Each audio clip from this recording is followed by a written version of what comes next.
Bien, donc on est dans le deuxième temps. Vous vous rappelez un peu le premier? Oui. C'était un peu sur nos origines. Jean-Eudes qui était fier d'être normand, comme on peut être fier d'être de la côte nord.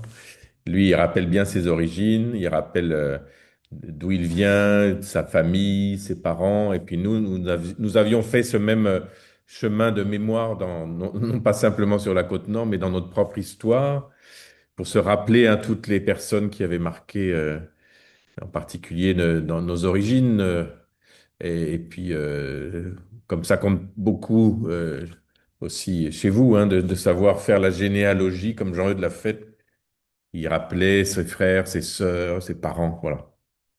Ses parents, vous vous rappelez, Isaac et Marthe, monsieur et madame Eudes, voilà.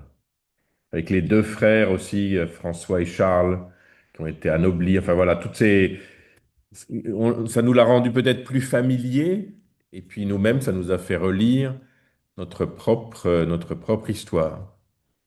Et donc aujourd'hui, c'est de regarder comment il a découvert le mystère de Dieu et l'amour aussi de la Vierge Marie à travers deux petits extraits du journal. Vous vous rappelez son journal là, il faut que je retrouve. Et où est-ce qu'ils sont, cette chose-là? Attendez, hop, enfin, je le partage. Donc, son journal personnel qui s'appelle La Mémoire, le mémorial des bienfaits de Dieu. Alors, extrait mémorial. Voilà. Alors, on va regarder ces deux extraits.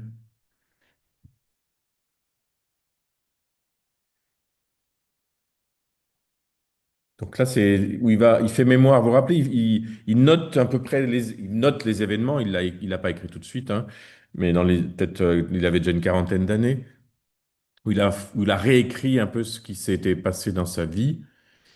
Donc c'est numéroté. Là, c'est le 6, le 8, et puis à chaque événement, il y a une petite phrase de l'écriture. Et c'est toujours un texte d'action de grâce. Alors là, c'est des choses heureuses, donc c'est bon. Mais quand on avancera un peu dans l'histoire, on verra que même les choses malheureuses, il arrive quand même à écrire un texte d'action de grâce. Et donc, voilà ce qu'il nous raconte. Ça sera intéressant de savoir comment ça résonne aussi chez vous. Étant dans une paroisse, vous vous rappelez le nom? Ri. Voilà. Étant dans une paroisse où il y avait très peu d'instructions pour le salut, et où très peu de personnes communiaient, plus souvent qu'à Pâques, voilà, une fois par an, quoi. J'ai commencé, à l'âge de 12 ans environ, à connaître Dieu. Voilà, cette expression qui est assez incroyable. J'ai commencé à connaître Dieu par une grâce spéciale de sa divine bonté et à communier tous les mois. Donc on comprend pourquoi il a précisé qu'avant, ça se faisait une fois par an, parce que lui, il a eu cette possibilité de communier tous les mois, après avoir fait une confession générale. Et ce fut en la fête de la Pentecôte qu'il me fit la grâce de faire ma première communion. Donc oui, première communion à l'âge de 12 ans. Et donc il met cette phrase, rendons grâce à Dieu pour ses indicibles bienfaits. Et puis toujours le jeune Jean-Eudes, encore adolescent, 12 ans là. Ensuite de quoi il me fait aussi la grâce, peu de temps après, de lui consacrer mon corps par le vœu de chasteté dont il soit à jamais béni. Alors peut-être que vous avez vu parfois des images de Saint Jean-Eudes où on le voit qui passe un anneau à une statue de la Vierge Marie. Je ne sais pas si c'est des images qui se sont diffusées, je ne me rappelle plus s'il y a ça à Sainte-Amélie, mais en tout cas, il y a cette image de Jean-Eudes qui se consacre comme ça dans ses épousailles avec la Vierge Marie. Et puis donc, qu'est-ce qui se passe après? Vous vous rappelez, il avait été à l'école par le curé de sa paroisse, le père Blanette, et puis ensuite, il avait été envoyé chez les Jésuites, où son recteur, je crois qu'on avait vu son nom, le père Robin, qui l'avait. Et alors, qu'est-ce qu'il a fait? Alors, il a été il est entré dans un groupe qui s'appelle Je fus reçu en la congrégation de Notre-Dame, au collège des Très Révérends Pères Jésuites de Caen, environ l'an 1618. Donc il avait 16-17 ans, en laquelle notre Seigneur me fit de très grandes grâces par l'entremise de sa très sainte mère. Je confesserai ton nom, Seigneur, de tout mon cœur, en présence de l'assemblée des justes. Donc ça, c'est une citation d'un psaume. Donc voilà, j'ai mis ces deux extraits-là parce qu'il y en a un qui nous dit qu'il commence à connaître Dieu, il fait mémoire de sa première communion, il fait aussi, il a déjà cette envie de consacrer sa vie à Dieu, et puis il y a aussi cette relation particulière avec la Vierge Marie à travers. Donc la congrégation Notre-Dame, si vous voulez, c'est l'ancêtre des mouvements de jeunes. Parce que je crois que c'est les premiers qui ont inventé ça. Alors peut-être avant les oratoriens, mais en tout cas les jésuites, ça s'appelait la congrégation de Notre-Dame, où les jeunes se retrouvaient, ils discutaient, ils partageaient, et puis ils priaient. Ils priaient la Vierge Marie. Voilà, donc deux petits extraits qui nous montrent un peu qui est Jean-Eudes. Alors, il ne faut jamais oublier quand même, il y a 400 ans entre lui et nous, hein, donc voilà, c'est pour, pour se remettre un peu dans la distance. Mais oui, c'est qu'il y a quelque chose de très beau hein, dans cette expression, dans l'expression de Saint Jean-Eudes quand il dit j'ai commencé à connaître Dieu. Immédiatement, je ne sais pas quand vous entendez ça, vous pourriez vous dire et moi, quand est-ce que j'ai commencé à connaître Dieu? Voilà. Est-ce que j'ai commencé et à quel moment j'ai commencé? Parce que c'est une expression qui n'est pas simple, je trouve, quand même connaître Dieu, bah, Jacques, c'est quand même quelque chose, hein. Je ne sais pas si on n'a jamais fini de le connaître, mais en tout cas, il a fait une découverte, certainement une découverte profonde, il s'est éveillé, au fond, au mystère de Dieu. Et il parle bien de Dieu, il ne parle pas de Jésus, mais immédiatement, vous voyez, il fait un lien quand même avec les sacrements, puisqu'il parle de sa première communion. Donc là, il va y avoir un lien fort chez lui qui va rester toute sa vie, le lien entre l'expérience de Dieu et puis la vie de l'Église, la vie des sacrements. Parce que lui, après, il parlera beaucoup de la communion, mais aussi du baptême. Voilà, donc ça veut dire que Jean-Eudes a reçu une grâce. Et vous voyez, ce qui est très beau, c'est qu'il va rester fidèle finalement à cette grâce tout au long de sa vie. Hein. Et c'est intéressant de lire, quand quelqu'un dit ça, relit son histoire je sais pas, 40 ans, qui dit à 12 ans j'ai commencé, et puis on sait que ça va durer jusqu'à la fin, quoi. Donc c'est beau, une vie saisie par le mystère de Dieu. Donc il se rappellera toujours de ce Dieu, cette expérience de sa jeunesse. Alors, peut-être que ça vaut le coup ici de s'arrêter sur un aspect de la spiritualité de Jean Eudes, qui est sa manière de comprendre ce qui se passe dans celui qui découvre qui est Dieu. Alors, je m'explique. Je vais vous faire passer un autre petit texte. Où est-il? Il est là. Hop. Voilà, ce sont trois textes de la parole de Dieu dans la lettre aux Galates, et qui sont les deux premiers textes. Alors, le troisième, là, je commence par le troisième.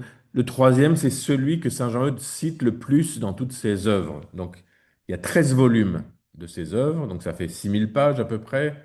Jean-Pierre doit savoir ça, le nombre de pages, mais et le texte qu'il cite le plus, c'est Galates 2:20. Je vis, mais ce n'est plus moi, c'est le Christ qui vit en moi. Ce que je vis aujourd'hui dans la chair, je le vis dans la foi au Fils de Dieu qui m'a aimé, s'est livré lui-même pour moi. Donc en particulier, je vis, mais ce n'est plus moi, c'est le Christ qui vit en moi. C'est vraiment la phrase qui cite beaucoup. Parce que finalement, ça dit quelque chose de son expérience. Mais alors, l'autre phrase qui est au-dessus, Galates 4:19, et il l'utilise aussi pour expliquer ce qui se passe dans la vie chrétienne, avec cette expression que vous connaissez déjà, je crois, jusqu'à ce que le Christ soit formé en vous. Hein, parce que Jean-Eudes va dire finalement, comme il le dit avec un roulement de tambour dans ses écrits, le mystère des mystères, l'œuvre des œuvres, c'est la formation de Jésus en nous. Donc ça dit quelque chose de l'expérience de Saint Paul, ça dit quelque chose de l'expérience des Galates, mais ça dit aussi l'expérience de Jean-Eudes et puis de nous, certainement. Et puis alors, dans la lettre aux Galates, il y avait un autre passage qu'on peut citer, qui est au début de la lettre. Attendez, là, il y a une espèce de... Il y a une petite dyslexie dans l'écriture, voilà. 15-16, c'est mieux. Euh, Saint Paul, vous vous rappelez, Saint Paul a découvert Dieu aussi. Il a rencontré Dieu, ou Dieu l'a rencontré sur le chemin de Damas. Alors on raconte cette histoire là quand il a la lumière qui l'éblouit, etc. Mais dans la lettre aux Galates, il dit ce qui s'est passé à l'intérieur. Et il dit, Dieu m'avait mis à part dès le sein de ma mère, dans sa grâce il m'a appelé, et il a trouvé bon de révéler en moi son Fils. Voilà. Donc ce qui s'est passé dans l'expérience de Saint Paul, c'est que il découvre que c'est pas lui naturellement qui a découvert qui est Jésus parce qu'il le combattait, mais que le Père a révélé en lui Jésus. Il a révélé en lui son Fils. Donc je vous mets ça parce qu'il me semble que ces trois textes, c'est comme un itinéraire. Vous voyez? Ce qui se passe dans l'expérience de foi, c'est que à un moment dans notre existence, et certainement ça nous est arrivé, consciemment ou pas consciemment, que le Père a révélé en nous son Fils. C'est ce que dit Jean-Eudes quand il dit j'ai commencé à connaître Dieu. Il y a eu un moment où il y a une prise de conscience à l'intérieur de soi. Et ça, peut-être qu'on peut faire mémoire. À quel moment j'ai commencé à comprendre les choses de la foi, à reconnaître Dieu, à dire son nom, à parler à oser lui parler, par exemple. Voilà. Donc si j'ose lui parler, c'est parce que je crois qu'il est là. Voilà. Donc à un moment, ça a pu nous arriver. Peut-être qu'aussi, après, qu'est-ce qui se passe lorsque le Père révèle en moi son Fils? Eh bien, finalement, l'expérience de Saint Paul, qui est une expérience tout à fait unique dans sa manière de dire, c'est que le Christ est formé en lui.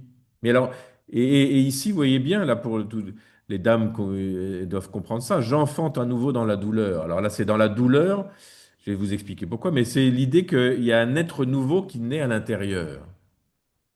Donc, c'est le vocabulaire qu'utilise Saint Paul ici, c'est le vocabulaire de l'enfantement. Donc, vous voyez, quand le Père révèle en nous son Fils, il se passe en nous quelque chose équivalent à ce qui s'est passé en la Vierge Marie. C'est-à-dire que Saint Paul, il dit, ben, finalement, quand je crois en Jésus, c'est pas simplement marcher à sa suite, mais je découvre qu'il se forme en moi et qu'il me transforme en lui. Voilà. Donc ici, c'est marqué dans la douleur, parce que dans l'histoire de la lettre aux Galates, euh, la première fois que la foi a été annoncée, ça s'est mal passé. Donc ils ont écouté d'autres voix, et donc là, il leur écrit une deuxième fois, mais il le vit dans la douleur parce que finalement, il voit un peu son échec dans la première annonce de l'Évangile. Voilà. Et puis alors, le résultat, quel est le résultat? Lorsque le Père révèle en moi son Fils, que le Christ se forme en moi, ce n'est plus moi, c'est le Christ qui vit en moi. Voilà la troisième, l'étape suivante dans l'expérience de Paul, mais peut-être aussi dans l'expérience de Saint Jean-Eudes, parce que c'est pour ça qu'il cite le plus souvent ce texte. Et ça serait intéressant de savoir comment est-ce que ça résonne chez nous. Vous voyez comment finalement on peut se rendre compte que Dieu a révélé en nous son Fils, qu'il s'est formé en nous et que petit à petit, je vis, bien sûr, c'est moi qui vis, mais c'est aussi le Christ qui vit en moi, qui me transforme en lui, qui me fait vivre de ses sentiments, hein, jusqu'à lui laisser toute la place à l'intérieur. Voilà, l'espace de ma vie intérieure.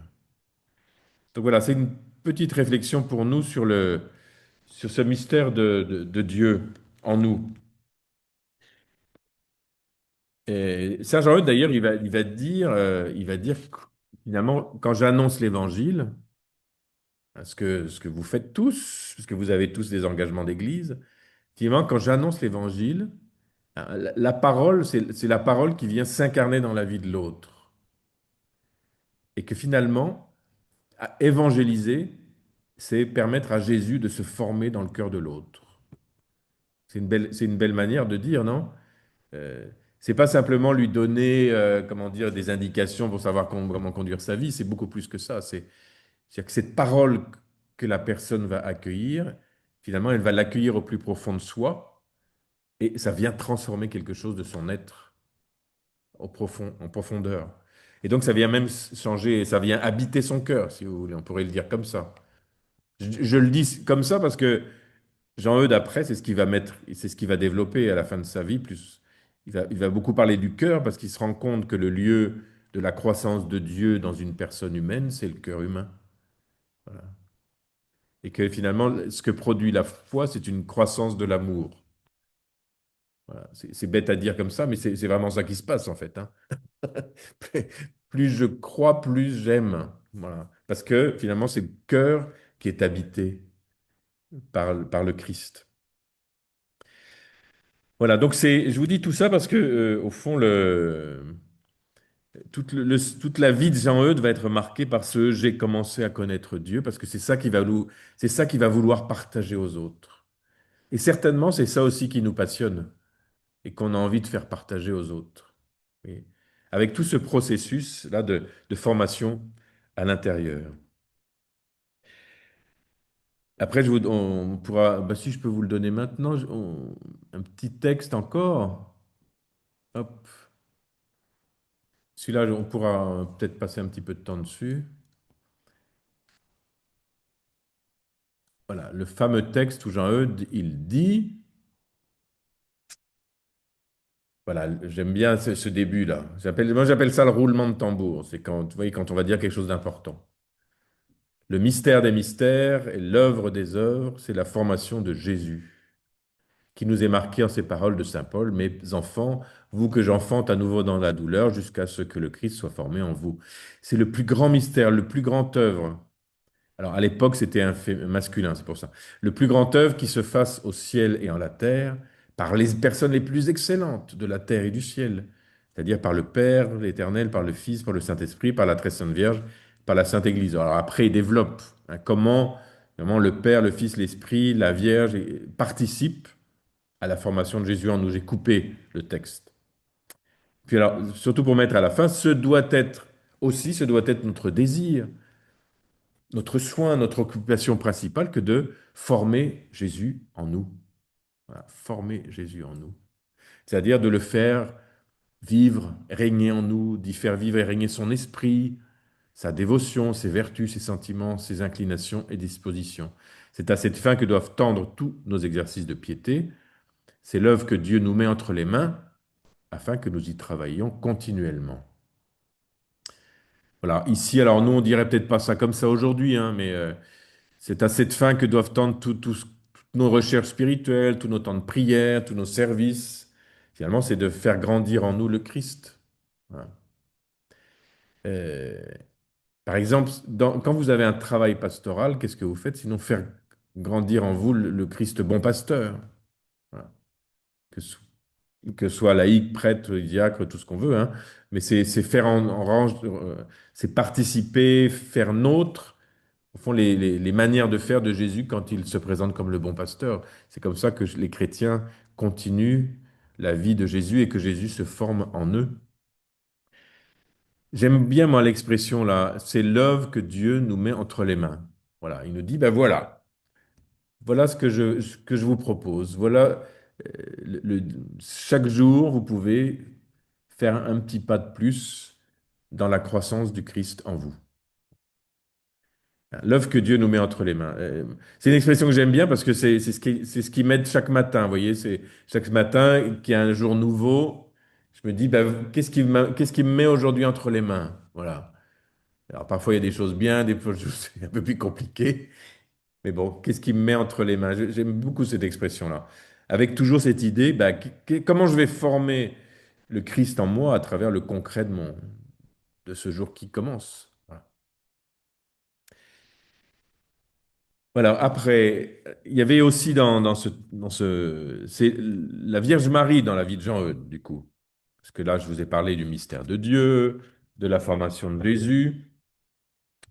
Alors, Jean-Eudes, vous vous rappelez, je pense, la dernière fois où Jean-Eudes, il avait calculé le jour de sa naissance, non? le jour de sa conception. Vous vous rappelez, le 25 mars, parce que c'était 40 jours après le 14 février, enfin bref, un truc hallucinant là. Euh, ou alors que sa marraine s'appelait Marie, ou alors qu'il a été baptisé le vendredi parce que c'est la veille du samedi. Et à chaque fois, il essayait de relier sa vie à la Vierge Marie, au fond. Et en fait, il va continuer toute sa vie, hein. Il va faire que ça tout le temps. Euh, c'est, Par exemple, il va appeler Notre-Dame de Charité, ou bien il va appeler Congrégation de Jésus et Marie, ou quand il va rencontrer Marie des Vallées, qui est une femme qui l'a beaucoup aidé, lui, il l'a accompagné, mais elle l'a beaucoup accompagné aussi. Euh, il l'a rencontrée, alors c'est dans l'octave de la fête de la Nativité, vous voyez, il faut quand même chercher ça. Donc c'est début septembre 1641, dans l'octave de la Nativité, parce qu'il peut toujours relier à la Vierge Marie.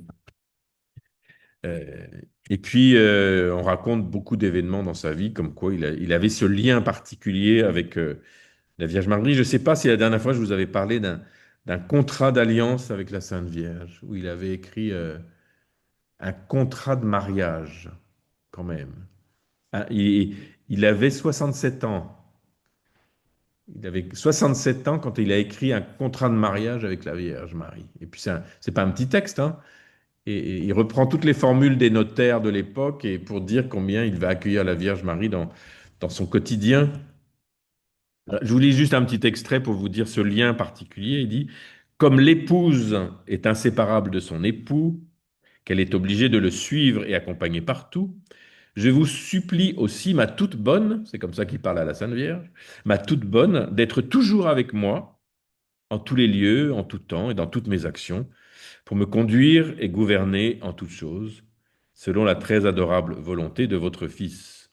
Donc oui, on a l'impression quand on lit le texte que c'est elle qui est obligée, mais en fait non, c'est parce que lui, il veut se laisser conduire par elle. Vous voyez, il dit, je vous supplie, ma toute bonne, d'être toujours avec moi pour me conduire et gouverner en toutes choses. Voilà. Donc chez lui, en fait, ça va.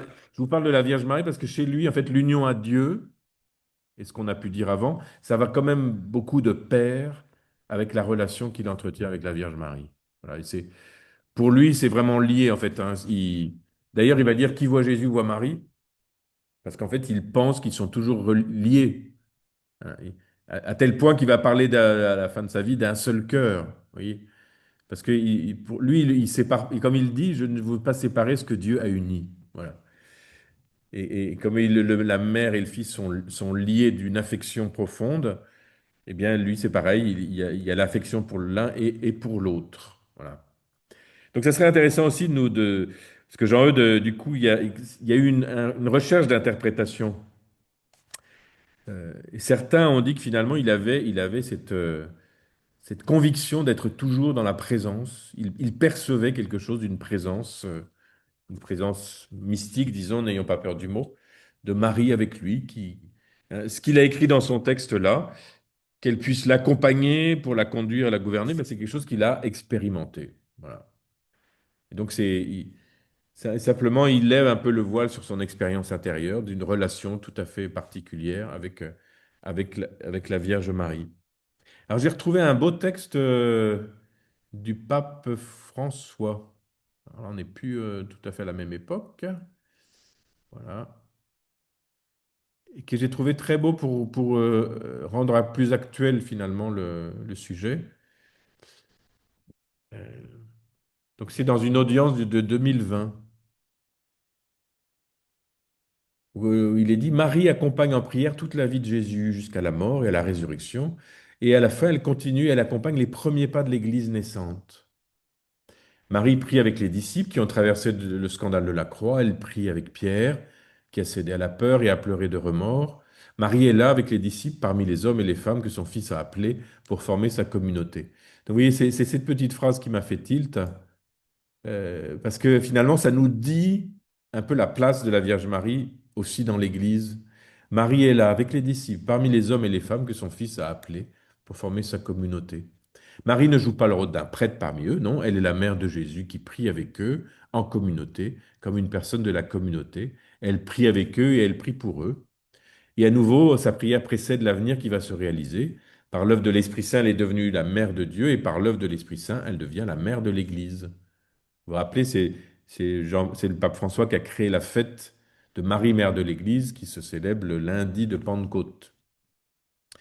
Donc, en priant avec l'Église naissante, elle devient la mère de l'Église. Elle accompagne les disciples dans les premiers pas de l'Église, dans la prière, en attendant l'Esprit Saint, en silence, toujours en silence. La prière de Marie est silencieuse. L'Évangile nous raconte seulement une prière de Marie, à Cana, quand elle demande à son fils, pour ces pauvres gens qui allaient faire une mauvaise impression pendant cette fête. Imaginons faire une fête de mariage et la finir avec du lait, parce qu'il n'y avait plus de vin. Enfin, ça, l'Évangile ne le dit pas, mais bon. Quelle mauvaise impression! Et elle prie et demande à son fils de résoudre le problème. La présence de Marie est en elle-même une prière. Sa présence parmi les disciples au Cénacle, en attendant l'Esprit Saint, est en prière. Ainsi, Marie fait naître l'Église et est la mère de l'Église. Voilà. Donc, j'ai trouvé que c'est un très beau texte pour comprendre comment situer la Vierge Marie avec l'Église ou dans l'Église, qui est là comme une présence. Et finalement, ça dit quelque chose de l'expérience de Jean-Eudes. Oui, il a fait cette expérience-là il était accompagné, qu'elle était là avec lui pour faire grandir l'Église, parce que c'est quand même ça qu'il a essayé de faire toute sa vie. Je suis un peu bavard aujourd'hui, non? C'est bon? Alors, une question, deux questions. Voilà, pour notre partage. Voilà. Donc, après avoir entendu ce que j'ai pu vous partager, là, de la vie de Jean-Eudes, et puis donner quelques explications sur aussi sa spiritualité, sur le former Jésus, quelle est mon histoire sainte, si on veut partager. Voilà. Vous voyez ce que ça veut dire, mon histoire sainte? C'est-à-dire ma vie avec Dieu. C'est un peu ce que je racontais lorsque Jean-Eudes dit, j'ai commencé à connaître Dieu. Voilà. Et puis, est-ce que moi aussi, je peux rendre grâce pour mes propres découvertes de Dieu? Voilà, j'ai découvert le Père, le Fils, l'Esprit, Marie, Saint Jean-Eudes, d'autres saints. Voilà, je ne sais pas, ou tel aspect pour lequel nous voudrions, nous aussi, rendre grâce, comme Jean-Eudes a écrit son mémorial des bienfaits de Dieu. Vous voyez, nous aussi, on écrit le nôtre. Et la première fois, c'était autour de notre histoire, et puis là, c'est notre histoire avec Dieu. Voilà. Bon, c'est vrai que c'est des choses qui sont très personnelles, mais c'est pour ça que chacun va pouvoir le dire comme il veut, voilà, et s'il le veut. Voilà, merci beaucoup.